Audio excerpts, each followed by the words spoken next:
Start 110 शब्द प्रति minute की गति से स्टार्ट।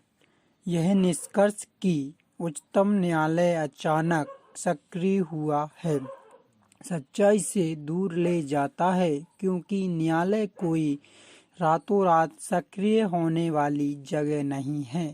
श्री रेड्डी के समय से ही सामाजिक न्याय के अंतर्गत तकनीकी न्याय व्यवस्था को छोड़कर न्याय को किस तरह से सर्वसुलभ बनाया जाए इत्यादि मुद्दों पर उच्चतम न्यायालय सक्रिय हो उठा था।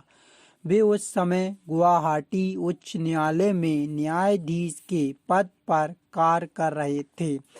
अपने उस कार्यकाल के दौरान उनसे कुछ कामगारों ने पत्र लिखकर शिकायत की थी कि उन्हें मजदूरी के दौरान महज 2 रुपये मिलते हैं।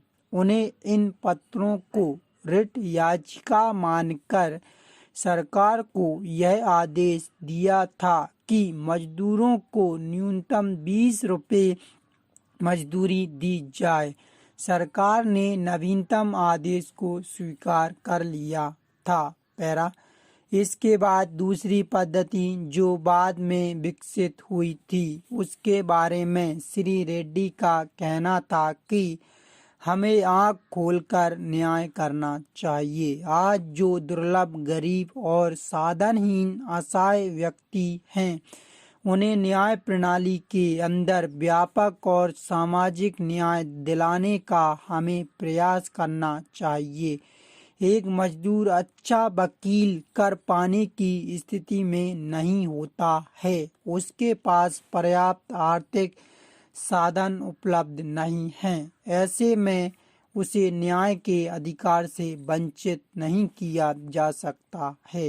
यह तभी संभव होगा जब उसे व्यापक न्याय के सिद्धांत के तहत लाया जाए। यहाँ यह कहना मुनासिब नहीं होगा कि न्यायिक व्यवस्था में आई सक्रियता से इस तरह की विचारधारा को मजबूती मिली है।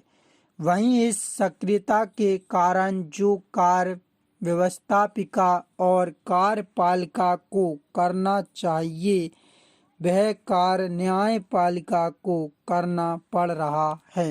अब सवाल है कि यह काम न्यायपालिका को करना चाहिए अथवा नहीं। न्यायपालिका का कार्य न्याय दिलाना है, न कि कानून बनाना।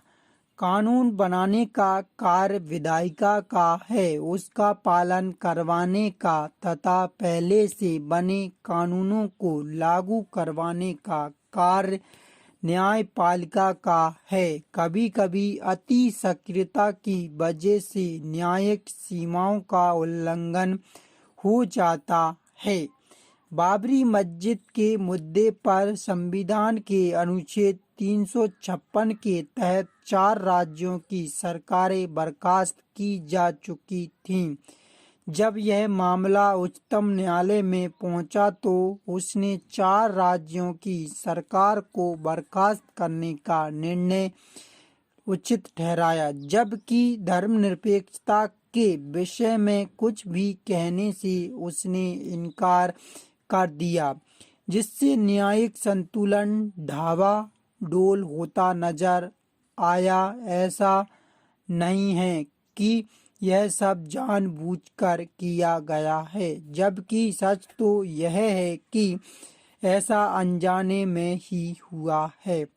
ऐसा लगता है कि 4 राज्यों की सरकारों की बर्खास्तगी के मामले में संबंधित विषय के हर बिंदु को न्याय के कांटे पर रख कर नहीं आंका गया और मामले को सामान्य नजरिए से निपटा दिया गया, जबकि जनता को न्यायपालिका से इस तरह की अपेक्षा नहीं थी।